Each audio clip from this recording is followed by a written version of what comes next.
students. Today we will study about the participle. So what is participle? How many kinds of participle? Here participle are of three kinds. First is present participle, second is past participle, and third is perfect participle. And we will study one by one about the present, past and perfect participle. So first of all, you have to understand what is participle and how will you identify the participle.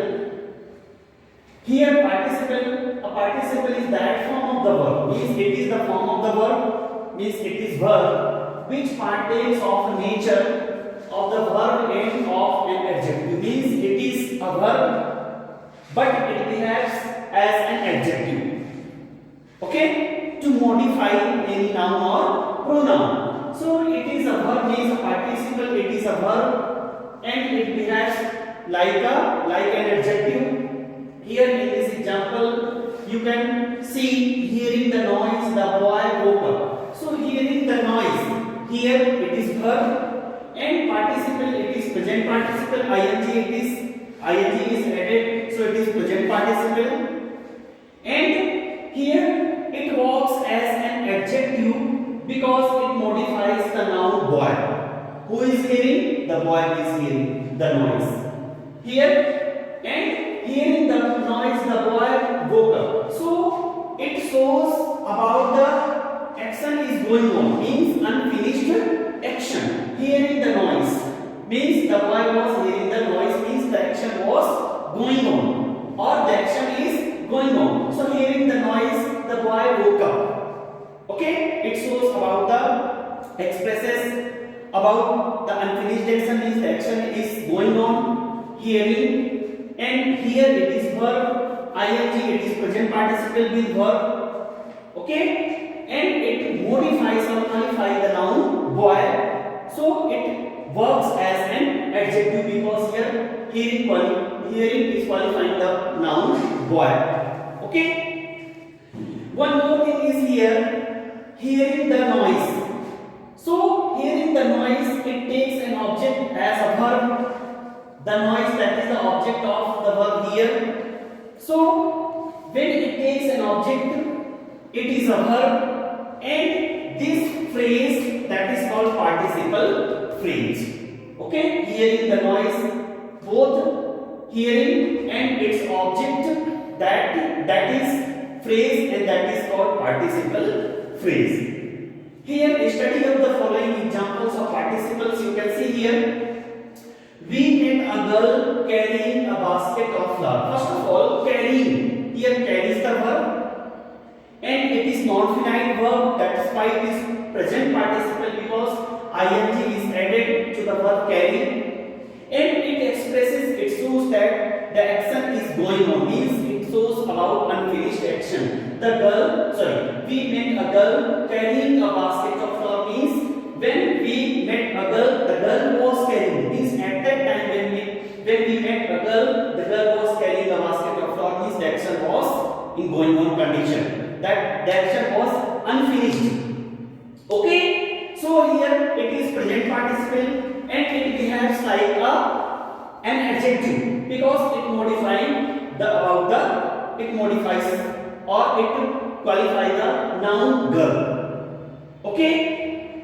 In second example, loudly knocking at the gate, he demanded admission. Loudly knocking, here knock is a verb and ing is added here, so that's why it is a participle, present participle. And here loudly knocking at the gate, he demanded. Who was loudly knocking? He was loudly knocking. So it is an adjective, means it behaves like an adjective because it is qualifying here he. Okay, and here it is preceded by the adverb. Here it is an adjective, and adjective is always modified by the adverb. So loudly is adverb and it is loudly is modifying an adjective. Knocking, and here knocking, that is adjective and it is modifying the pronoun he.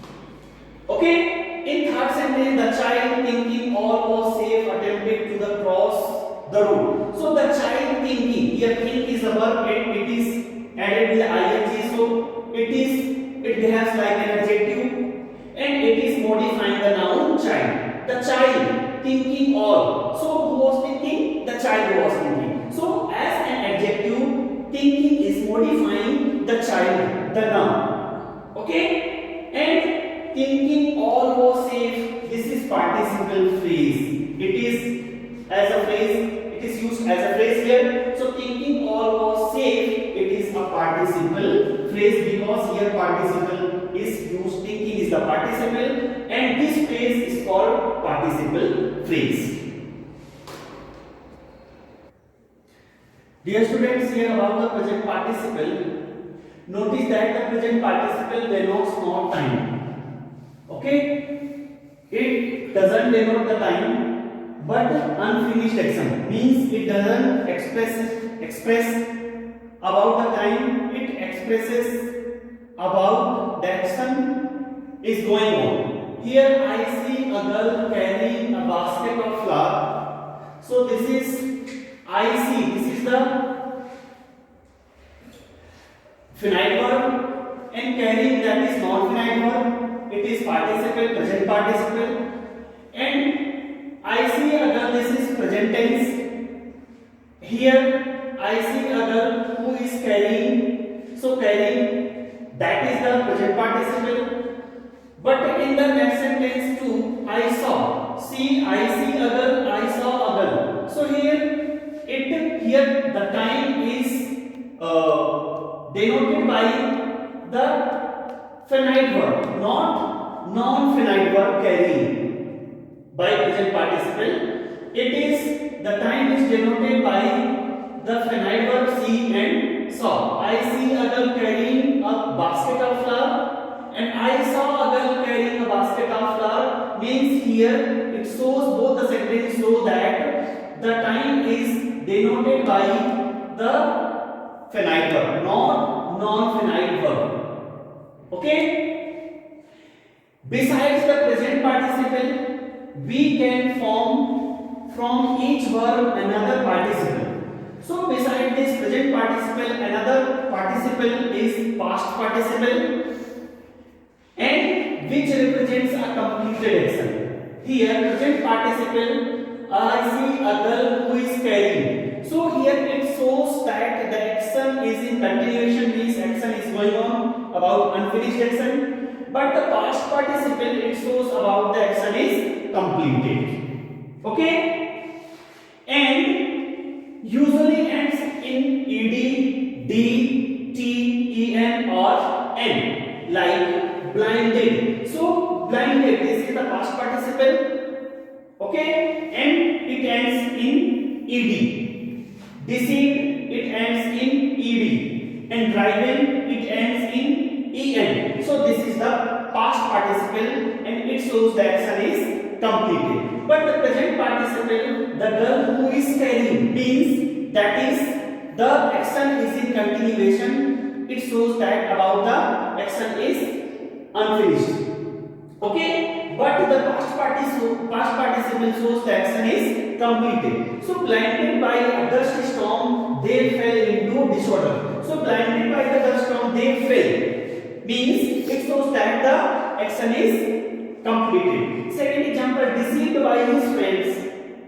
Okay, he lost all hope. So he was deceived by his friends and lost all hope. Okay, and it refers to the subject he. Here blinded by the storm, they. So here blinded refers to the subject they.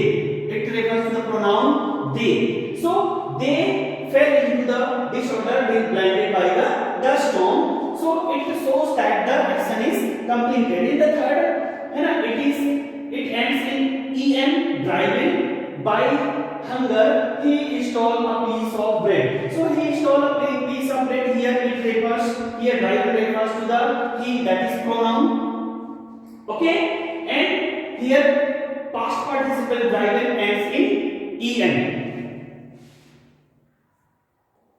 Here it ends in en and it shows that the action is complete. Means completed means present participle shows the action is going on, unfinished participle shows the action is completed, and one more participle is that is perfect participle. In the next video we will discuss about the perfect participle. Thank you. Have a nice day.